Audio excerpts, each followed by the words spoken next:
ఉల్లిపాయ పై పొరలపై నలుపు రంగులో ఫంగస్ చేరిందని చూస్తుంటాం. వాటిని వంటకు ఉపయోగించవచ్చా లేదా అని ప్రతి ఒక్కరికి చాలా డౌట్గా ఉంటుంది.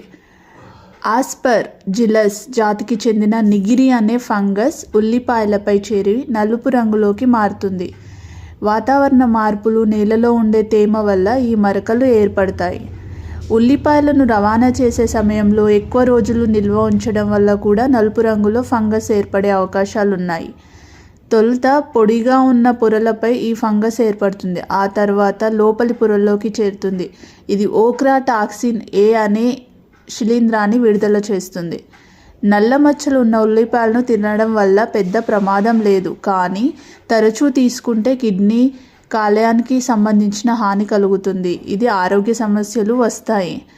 నలుపు రంగులో ఉన్న ఉల్లిపాయ పొరలను పూర్తిగా తీసేయాలి. శుభ్రంగా కడిగాకనే ఉపయోగించక. లోపల పొరలు గోధుమ రంగులో ఉంటే ఆ ఉల్లిని తినకూడదు. దుర్వాసన వస్తూ లోపలి పొరల్లో గోధుమ రంగు, జిగట లాంటి పదార్థం ఏర్పడితే ఉల్లి కుళ్ళిపోయిందని గ్రహించాలి. దాన్ని పూర్తిగా తీసుకోపోవడమే చాలా ఉత్తమం.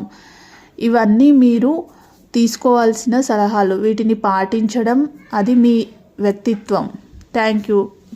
ఇలాంటి టిప్స్ కోసం ప్లీజ్ సబ్స్క్రైబ్ మై ఛానల్.